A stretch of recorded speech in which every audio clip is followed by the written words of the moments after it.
back at Meet Unshackled, and the clock just started. Maybe the clock's about to start. We are here at Meet Unshackled at MJ Unpacked. We are thrilled to be joined by another group of really cool individuals. First of all, shout out to our sponsors, Pure 5, Jack Herrera, one of the best legacy brands of cannabis, Cali FX, going to be hot coming out of California. We really appreciate your support, and we are thrilled to be joined. Today we have my co-counsel, my co-host, Lou.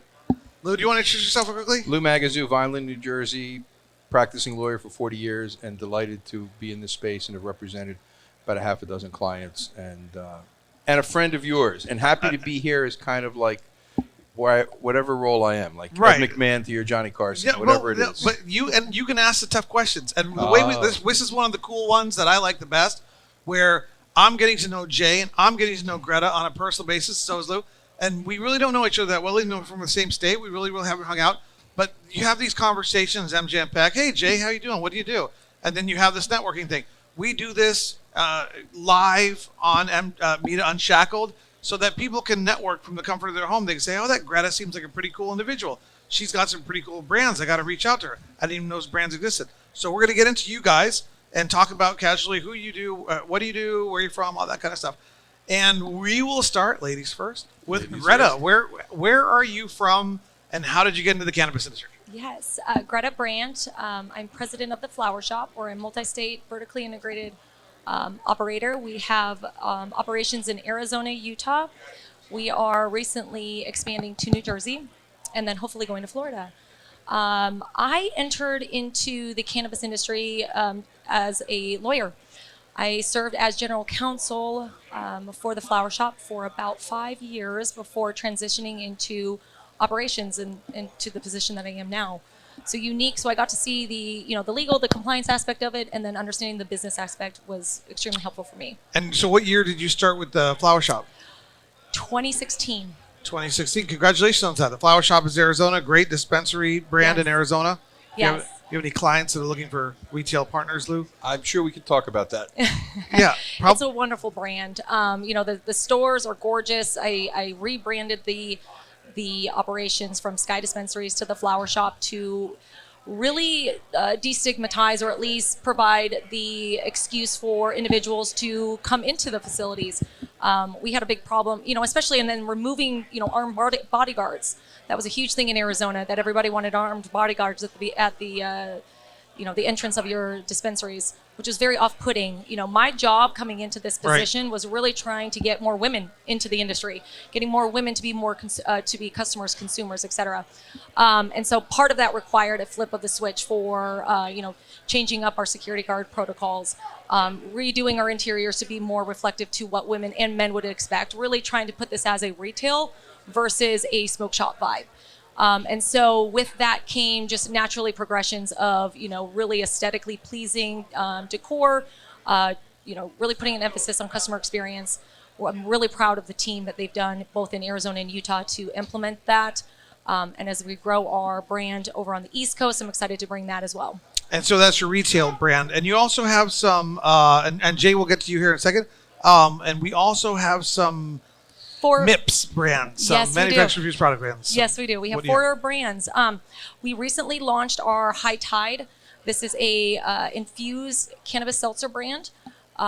Phenomenal flavors in a dose of 3 milligrams and 10 milligrams. They've got 4 flavors on the market right now.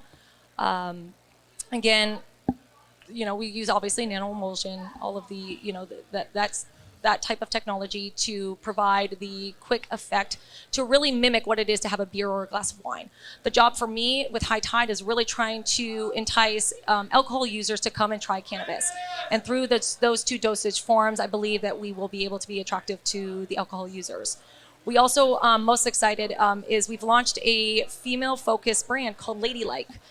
For me, for Ladylike is really an entrance brand into cannabis. Women are really trying to understand how cannabis can be incorporated into their daily lives, how they can still feel being a good wife, a good mother, a good partner, and also with not feeling completely intoxicated. So We created a female-focused brand specifically addressing cannabinoid profiles that are attractive to women, what they're looking for, what I'm looking for when I'm consuming. I want lower dosage. I want a cannabinoid profile that really complements what I'm trying to accomplish, which is I don't want the munchies. So we've got, THCV, we've got CBC, CBG, CBD, and THC. So a really full spectrum cannabinoid profile, which is in our gummies, our vapes, our mints, our hard candies. And really looking forward to expanding that into some pre-rolls that have those strains that have those cannabinoids. Very nice. And the third brand? We have Shorties. It's a pre-roll brand that's been in the market in Arizona for the past 3.5 years. And where I found a need to have to bring Shorties to the market, specifically in Arizona, is I couldn't finish a 1 gram or a half gram pre-roll. Being new into cannabis, I just couldn't finish it and it felt like a waste. So bringing a smaller dosage pre-roll of 0.35, like a dog walker, enough that I could step outside when my kids are taking a bath or, before making dinners, smoke a small pre-roll and then head back inside. So those Shorties come in that 10. There's 10 units. The total weight is 3.5. It's priced cheaper than my eighths underneath my High Variety brand. And we're able to be strain specific in our craft cultivation facility in Glendale, Arizona. Nice. And there's a fourth brand in there too? There's one more. High Variety is our... I just like to get them all out there. Yes, it's great. And these have all launched. I mean, Shorties has been in the market for the past 3.5 years, but the other 3 are new to the market in Arizona and Utah. Both of those are existing in both states. And our High Variety brand is a effect-based brand. So it is broken up into a sativa hybrid and indica, and we've everything from flower, pre-rolls, all the way down to vapes and edibles. But we offer a 5 gram can and it's actually in a patented nitrogen infused can in a 5 grams. Arizona is extremely competitive right now, so really finding the edge there is important for us. Lou, what do you think? Do you have any questions? I'm very impressed. I think what I'd like to do is get Jay and then maybe absolutely engage in a conversation. Yes, and Jay, if you have any questions about these brands, because we have Media USA, we're all about the brands, and MJ Unpacked is all about the brands. But let's first get Jay introduced properly. Jay, tell us about what you do. Yeah, thank you so much, Mita, for having me, and it's a privilege to be, sharing the spot with Lou and Greta here. Jay Virdi, Chief Sales Officer for the Cannabis Specialty Practice Group at Hub International. Hub International is a top 5 global broker, but by far we are the market leader when it comes to supporting the cannabis industry. And, we talk about something that usually gets kicked down the list of priorities when everybody's in such growth mode and trying to take on all of these rules and regulations and growing in different states is insurance, and it doesn't get really talked about enough because it is quite the challenge. There is definitely a significant premium when it comes to operating a cannabis business, and insurance is one of them. So we take great pride in really being advocates and talking to the insurance companies that are the providers to really say that this is any other legitimate business. If so, it's probably even a more favorable business for you to kind of support, as opposed to some of the other industries that you're in that don't have all these rules and regulations and a higher level of operation. So kind of my claim to fame to cannabis was I was one of the first few underwriters to write policy number 1 when it became legal north of the border. I am from Toronto, but my responsibility is that of a global practice group for cannabis. Well, we appreciate that. There's 3 lawyers here, so we like insurance. Exactly. Yes, we do. Yes, we do. Insurance is a good idea. And Dimitri, I always find this very interesting is when operators should engage with product liability insurance. I think you've got a lot of operators that are trying to understand is when do we need it? Yeah. And I don't know what I hope I'm not stepping on any No, toes. no, step away. I find that as an interesting question good. that I would love your insight on, whether that's from your business perspective or what. But we just remember, we promise not to be too tough, okay? Yes. No, absolutely. I'll be ready for the tough questions. Don't worry about look at him. He's confident. I love it. For the product recall specifically, anytime you have a product that is ready for sale number 1, that's when you should have the coverage, right? Because that's when you are have that liability or the high level of due diligence, and you don't want to be kind of in a rock and a hard place when there is a claim or there's any litigation. You want to have that appropriate protection because it is available out there, right?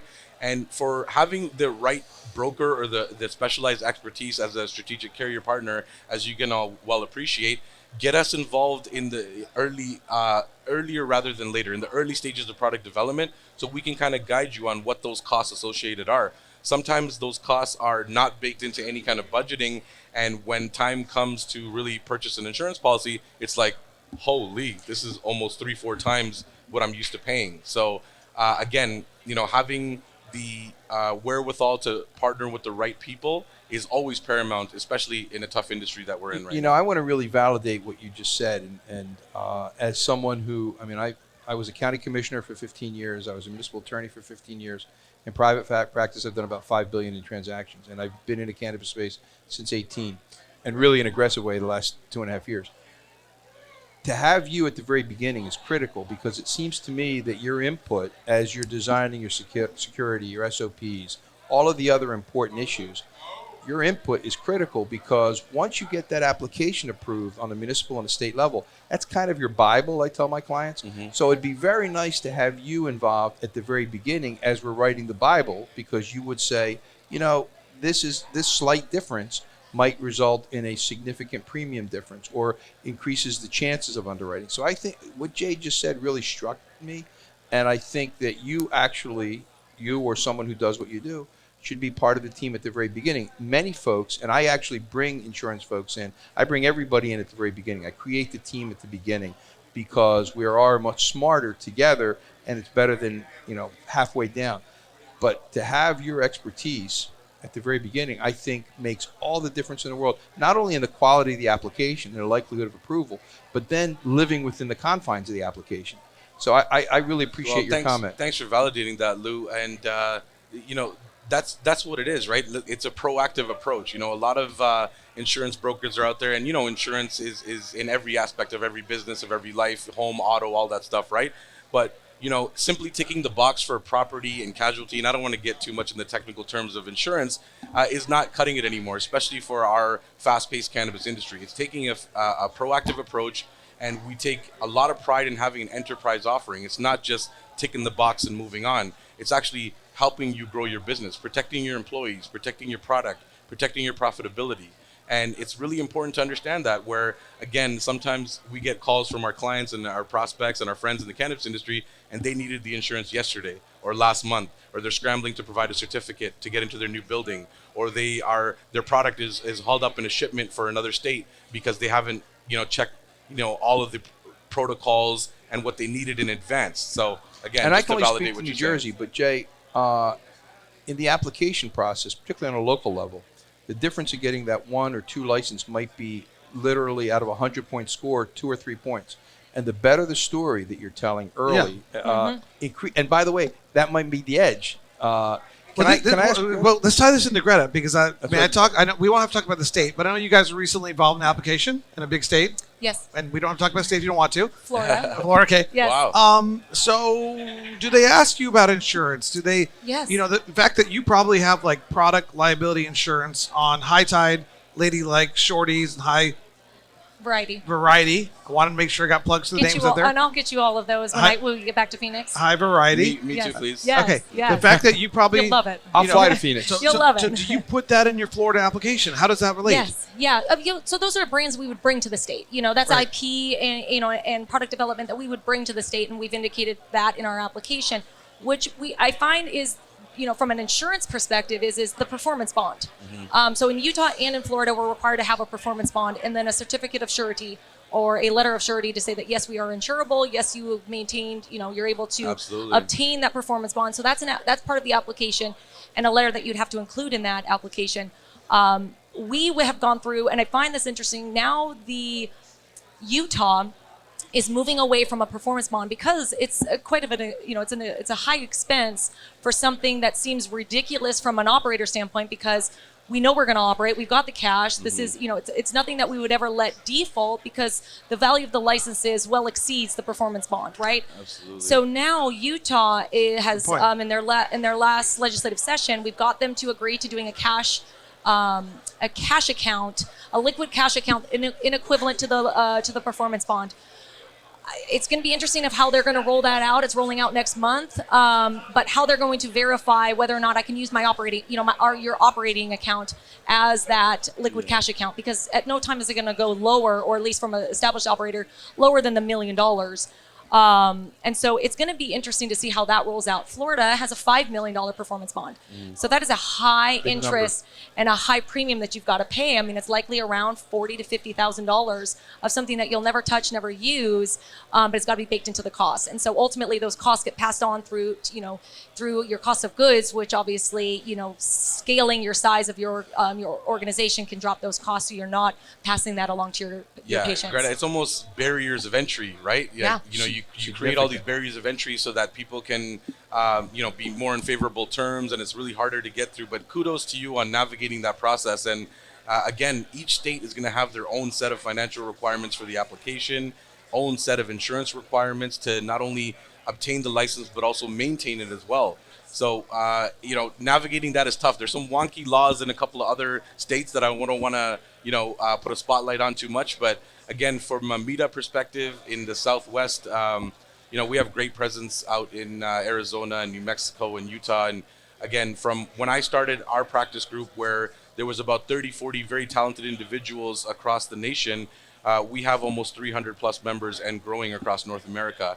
And now it's a little bit more of a collaborative, cohesive kind of national offering that we have, that we can have eyes on what's going on in the different states. It's very exciting. Yeah. We have a lot of presence on the West Coast, Pacific Northwest, because obviously those markets are a little bit more mature, and again, up in Canada. But these newer states, again, Lou, you know what's happening in the Northeast here. Everybody's just kind of waiting in the winds, and we're going to be prepared to help out as much as we can, because again, we care about the business, and we're not just in it for the paycheck. Yeah. I take pride in us actually caring about the how hard it is to operate in this environment. But insurance is such a necessary evil, just like lawyers, just like us, in the sense of is you're a necessary evil. I'm not a lawyer anymore. But it's wonderful. I mean, and you don't need it until you need it, and so exactly. A lot of operators are resistant to want to get it because it's an additional expense that they're already trying to cut costs, especially now given this market. Bingo. And it's something that you need, just like car insurance, just like health insurance.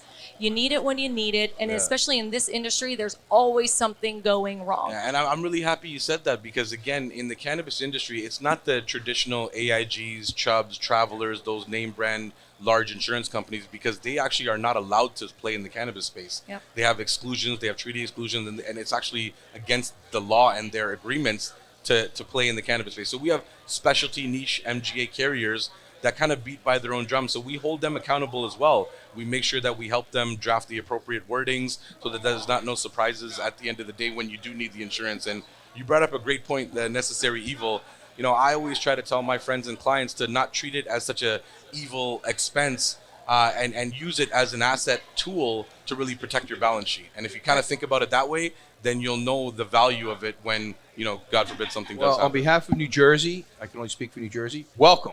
Okay, to both of you. I think, and your experience will be invaluable. Greta, I'm very interested, particularly because you have a wealth of experience at lots of different levels. Okay, now the C-suite, but also starting as counsel.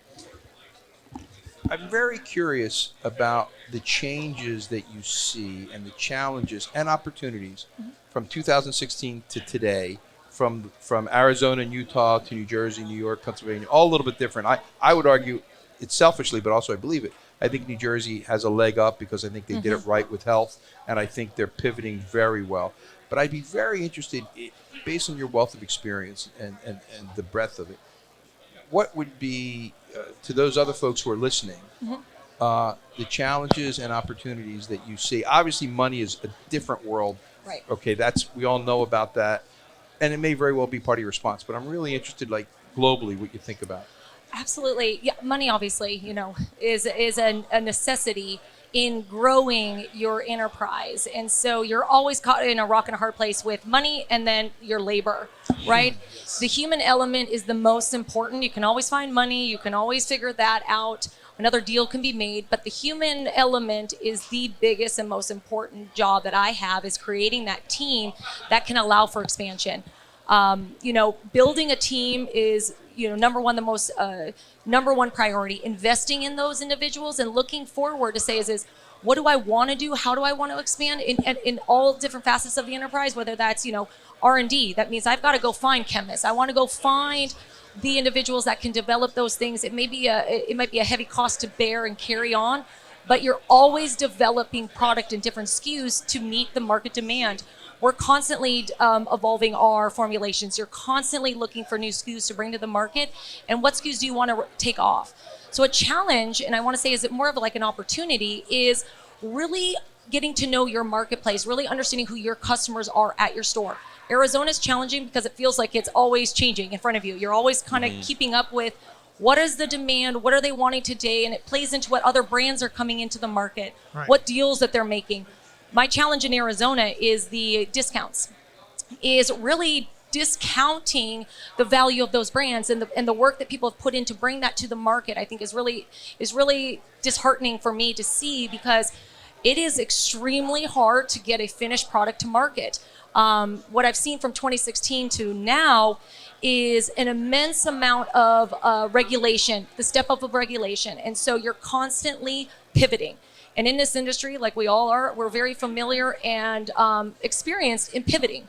Because, today the rules are this, well, next week it's going to be this. And you've got to have a strategy in place to account for the pivot and how you're going to accomplish that.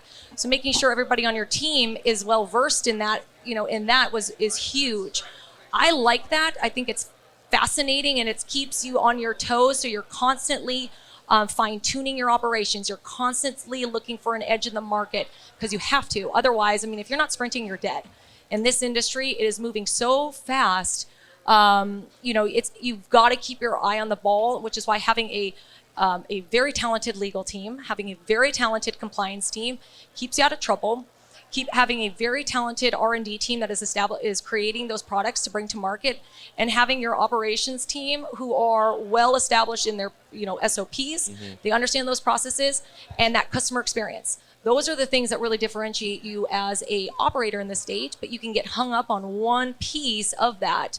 Utah is a wonderful example. Is my drinks, I had those last year, but legislatively they found that those were recreational in nature, and I could not argue enough the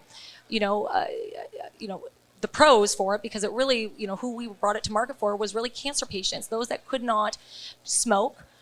Those patients that felt that they couldn't vape because of their lung conditions, et cetera, and this was a tolerable one that didn't make them sick. It didn't matter. So our job as industry leaders are really educating, and I hate the word education because it's so overused, and it feels like we're kind of placating to the individual, but it really comes down to educating. Our politicians and our regulators don't understand the expertise that we have and how long we've been working in this industry. So, I find as a challenge is changing the dialogue or getting our regulators and our legislators to understand that small changes in regulation have a huge impact operationally. So we got, sorry. I was going to ask one more question, just a subset. The New Jersey experience, which obviously is very exciting. I think you've got a great location. How was that experience? The regulatory process, the application process? We came into it later. So I was able to miss what sounds like an absolute headache and nightmare. Being involved in it, for the past 6 months, it is a challenge.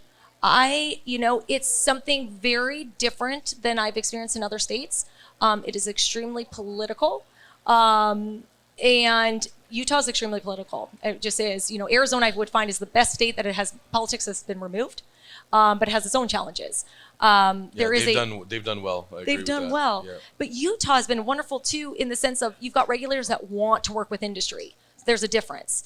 The Utah regulators want to work with industry, want to figure out what works best for them that also meets what the legislators want. New Jersey, I think, is driven on the other side. Is more reactionary for the operators, or trying to figure out where is the next move coming from. You guys, New Jersey has a lot more hoops to jump through than Utah, Arizona, or any other state that I'm aware of. New Jersey also has a commitment. I actually think it's a pretty good balance to deal with the social equity impact without what I think in New York is it kind of almost makes it impossible to move forward. Jersey gives you a game plan. Yes. And one of the things that I have said to my clients is follow the rule book. They've given you a coloring book, color inside the line. I would disagree with you respectfully slightly about the political. I would say it's political little p. What does that mean? That means that there is a very important component on the local approval. The mayor, the city council, the city commission, they have to really buy in or you're dead on arrival. 100%. And that I think is ultimately good because they're responsive. And that's as someone who has been on both approval side and not approval side or delay and negotiate. All right. So I think that's fascinating, and it really does give you an edge that you have a multi-state, in this business, I'll call it multi-generational because 2016 is generational. Right. I know. God, I've been here too long. In cannabis too long, years, right? Yes. It's like dog years for us. It moves so fast. New Jersey is I think they've done a fabulous job setting up and really promoting the social equity and the minority business owners. I have not seen that in another state. In a way that it works, though. Yes. Yeah. They prioritize those, knowing that those, what other markets, Arizona, for example, has done is that all regular businesses and then social equity. And we're going to call you out, though, even though you're never going to be able to qualify and maintain that license, which require them all to flip them and sell them because it's not conducive to social equity. And I think New Jersey has done it right. And I'm really excited to see how this plays out and rolls out so that there is an even playing field for people who want to come to the state and have that opportunity. That you need money. We all know that you need a lot of money, but at least they would have the license, and now they have they'll have the opportunity to raise that we could capital. do like 10 podcasts on some of the themes that we touched on today, including social equity. But I think the people out there have got to know who you guys are, and your level of expertise is just incredible. Closing thoughts, and how do people get in touch with you? Yeah, absolutely. And I do agree. We covered a lot of ground here too as well. And I'm sure that we can probably talk all day about all the things that are going on. I mean, in insurance and cannabis, two industries that couldn't be more different. One is moving at the speed of light, and insurance is a little bit slower and methodical and more like molasses. So Hub International, we're just trying to bridge that gap.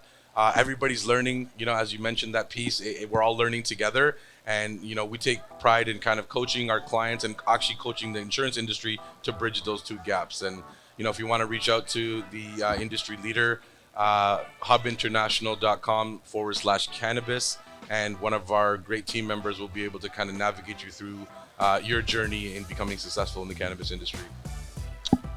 Greta? Yes, absolutely. You can always find us online at our theflowershop.usa.com. It shows where all of our locations are, and it will also show you where our individual brands are. And I'm really excited. I really hope people will encourage you to go and explore Ladylike, High Tide, High Variety, and Shorties.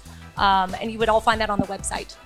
Lou. Well, thank you for allowing me to participate. My name is co-counsel. My name is Lou Magazzu.